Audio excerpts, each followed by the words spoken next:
حسن ایک فقیر، کونیا 17 اکتوبر 1244۔ آپ یقین کریں یا نہ کریں، وہ جگہ مقام کفارہ کہلاتی ہے، یعنی وہ مقام جہاں روحیں گناہ صغیرہ سے پاک کی جاتی ہیں۔ میں ایک کوڑی شخص ہوں اور ایک ایسی جگہ پر قید ہوں جہاں نیک لوگوں اور بچوں کی ارواح رہتی ہیں۔ میں مردہ بھی نہیں ہوں اور زندہ انسان مجھے اپنے پاس دیکھنا بھی پسند نہیں کرتے۔ مائیں مجھے بدرو یا بھوت سمجھتی ہیں اور بچے پاگل سمجھ کر پتھر مارتے ہیں۔ باکمال اور اہل حرفہ مجھے اپنے فن کے لیے نقصان دہ خیال کرتے ہیں اور حاملہ خواتین اس لیے دور بھاگتی ہیں کہ کہیں میری نحوست کا اثر ان کی اولاد پر نہ پڑ جائے۔ اس حقیقت کو سمجھنے پر کسی کا خیال بھی نہیں جاتا کہ وہ اگر میری شکل نہیں دیکھنا چاہتے تو میں ان سے زیادہ ان سے نفرت کرتا ہوں۔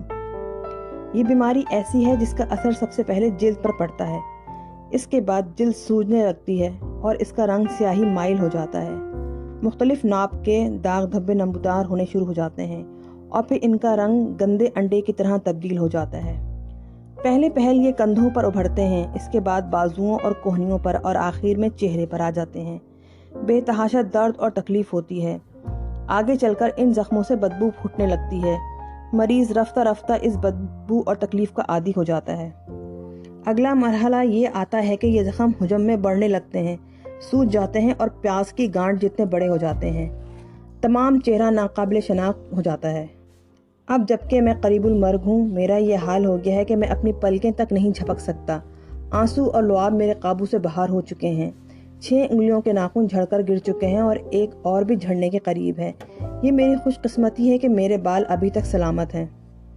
میں نے سنا ہے کہ یورپ میں جذام کے مریضوں کو شہر کی حدود سے باہر رکھا جاتا ہے۔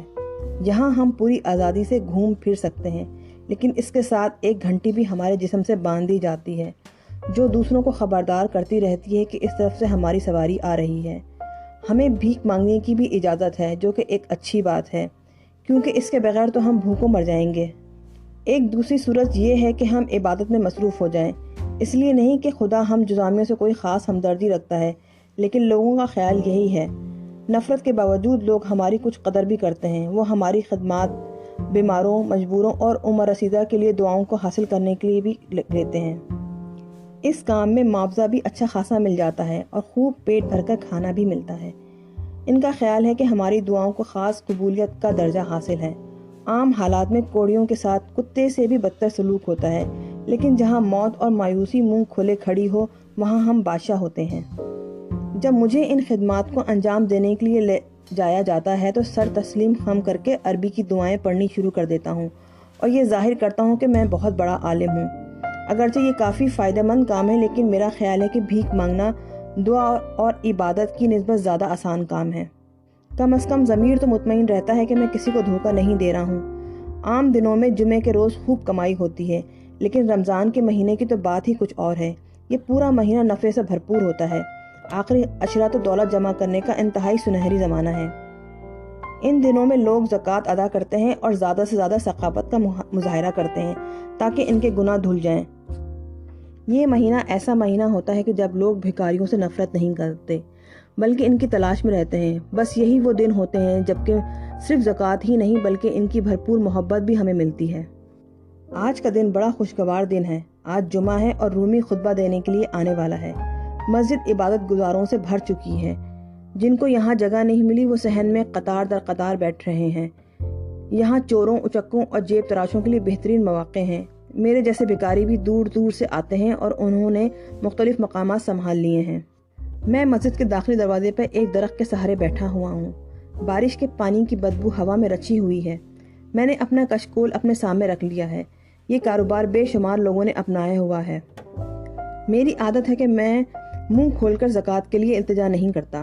دوسرے فقیر تو اپنی اور گھر والوں کی بیماریوں کا حال سنا سنا کر لوگوں کو بیزار کر دیتے ہیں، لیکن میں صرف لوگوں کو اپنا چہرہ دکھا کر مسکرانے کی کوشش کرتا ہوں۔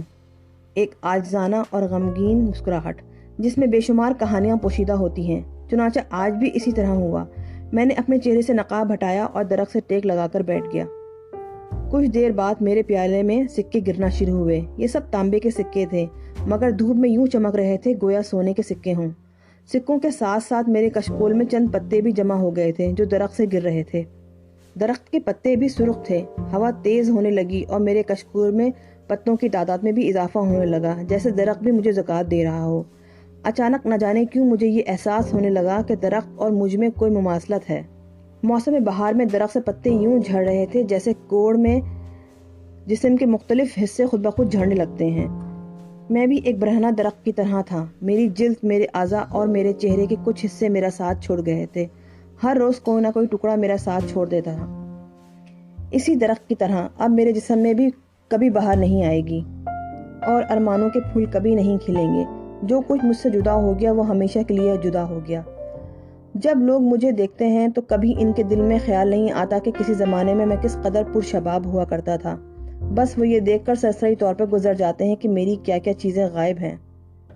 میرے کشکول میں سکہ ڈال کر یوں تیزی سے گزر جاتے ہیں جیسے میں کوئی بھوت ہوں یا ان کی نظروں میں کوئی چور یا ڈاکو یا قاتل ہوں۔ وہ میری شکل میں موت کا چہرہ دیکھتے ہیں اور سوچتے ہیں کہ کیا موت اتنی ہی بھیانک ہوتی ہے۔ اچانک مسجد میں ایک بیکلی اور ہلچل سے مچ گئی۔ کسی کی چہکتی ہوئی آواز میرے کانوں میں گونجی، وہ آ گئے، وہ آ گئے، وہ آ رہے ہیں۔ یقیناً یہ رومی کی آمد کا نقارہ تھا۔ دودھ جیسے گھوڑے پہ سوار، نہایت نفیس امبرین خفتان یعنی ایرانی لباس جس میں بڑے ہی خوشنما کڑھائی کی گئی تھی پہنے اپنے مداحوں کے جلو وہ چلا آ رہا تھا۔ اس کے چہرے سے نور ٹپک رہا تھا۔ اس نے ایک شاہانہ وقار سے چاروں طرف دیکھا جیسے آگ، پانی اور زمین سب اس کے زیر نگی ہیں۔ یہاں تک کہ اس کا گھوڑا بھی اسی شان سے پرغرور انداز میں کھڑا تھا، گویا اسے بھی یہ احساس تھا کہ کس بلند اور عظیم ہستی کو لے کر وہ آیا ہے۔ کشکول میں جمع شدہ سکوں کو میں نے جیب میں ڈالا، سر کو اس طرح لپیٹا کہ چہرہ نفس کھلا رہ جائے اور مسجد میں داخل ہو گیا۔ اندر جمگھٹا اس قدر شدید تھا کہ کھوئے سے کھوا چھل رہا تھا اور سانس لینی مشکل تھی، مگر میں نے ایک کونے میں اپنی جگہ بنا لی۔ ایک معذور اور کوڑی آدمی کے لیے جگہ بنانا کوئی مشکل نہ تھا، کیونکہ ایسے آدمی کے قریب کوئی پھٹکنا بھی پسند نہیں کرتا تھا۔ سب فوراً دور دور ہو جاتے تھے۔ میرے عزیز بھائیوں، رومی نے بلند آواز میں کہا، جو رفتہ رفتہ دھیمی ہوتی چلی گئی، کائنات کی وسعت بظاہر بہت تھوڑی اور بے ربط سی نظر آتی ہے۔ آپ لوگوں میں کچھ کے ذہن میں یہ سوال آیا ہوگا، میں کہنا کیا چاہتا ہوں؟ یہ سوال اکثر و بیشتر اٹھتا رہتا ہے۔ آج کے خطبے میں چند خاص باتوں کی وضاحت کروں گا۔ رومی کے دو بیٹے پہلی صف میں بیٹھے ہوئے تھے۔ بڑا بیٹا سلطان ولاد بالکل اپنی مرحومہ والدہ کی ہم شکل تھا، جبکہ دوسرا بیٹا علاء الدین چست اور مستعد تھا اور اس کی ہوشیار آنکھیں ہر سمت کا جائزہ لے رہی تھیں۔ میں نے محسوس کیا کہ دونوں کی آنکھوں میں اپنے باپ کے لیے بے حد تقدس اور احترام کا جذبہ موجود تھا۔ حضرت آدم کی اولاد کو علم کی دولت عطا کی گئی اور یہ علم کا بوجھ اس قدر زیادہ ہے کہ کوئی پہاڑ بھی ان کا وزن نہیں اٹھا سکتا۔ رومی کا خطبہ جاری تھا۔ قرآن میں فرمایا گیا، سچی بات یہ ہے کہ ہم نے یہ ذمہ داری آسمان، زمین اور پہاڑوں کے سپرد کرنا چاہی، مگر انہوں نے یہ بوجھ اٹھانے سے انکار کر دیا، اس لیے کہ وہ جانتے تھے کہ یہ بوجھ سنبھال نہیں سکیں گے۔ انسان نے بخوشی یہ ذمہ داری قبول کر لی۔ اتنا عظیم اعزاز حاصل کر لینے کے بعد انسان کو یہ احساس کرنا چاہیے کہ اللہ ان سے کیا کام لینا چاہتا ہے۔ ایک اعلیٰ تعلیم یافتہ شخصیت کے انداز و بیان میں انہوں نے کہنا شروع کیا، تمہارے ہاتھ پیروں میں ہلنے جلنے کی صلاحیت پوری طرح موجود ہے۔ اگر ایسا نہ ہو تو تم معذور کہلاؤ گے۔ تمہارے جسم کا ایک ایک پرزہ اس خوبصورتی کے ساتھ آپس میں منسلک ہے کہ جیسا کہ چڑیا کے پر۔ یہ چڑیا کے پروں والی اصطلاح مجھے بہت اچھی لگی اور میں خوشی میں جھوم اٹھا، مگر اچانک نہ جانے کیا ہوا کہ میرے حلق خشک ہونے لگا۔ رومی کو کیا معلوم کہ پریشانیاں کیا ہوتی ہیں؟ ایک اعلیٰ خاندان کا فرد ہونے اور خطیر دولت کے وارث کو کیا معلوم کہ غربت اور بیماری کس چڑیا کا نام ہے؟ مجھے یہ تو معلوم تھا کہ اس کی پہلی بیوی کا انتقال ہو چکا ہے، مگر مجھے یہ اندازہ نہیں تھا کہ اس صدمے کے اس پر کیا اثرات مرتب ہوئے۔ سونے کا چمچہ منہ میں لے کر پیدا ہونے والا اعلیٰ خاندان کا چشم و چراغ، جس نے اعلیٰ ترین علمی اداروں میں تعلیم حاصل کی، بڑے بڑے نوابوں کی گود میں کھیلا اور جس کے چاہنے والے بے شمار ہیں، اس کو دنیا کا کون سا غم پریشان کر سکتا ہے؟ اداس اور غمزدہ دل سے میں نے سوچا کہ ہم دونوں میں جو فرق ہے اسے دنیا کی کوئی طاقت نہیں مٹا سکتی۔ کیا خدا اس قدر بے انصاف بھی ہو سکتا ہے؟ میرے حصے میں غربت، بیماری اور غلاظت آتی ہے، اور رومی کے پاس سب کچھ ہے، دولت، عزت، کامیابی اور عقل و خرد۔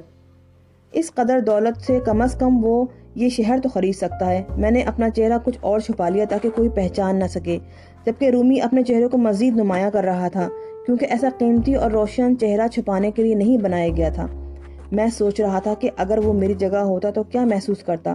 اگر ایک دن کے لیے اسے میری زندگی دے دی جاتی تب بھی کیا وہ رومی رومی ہی رہتا؟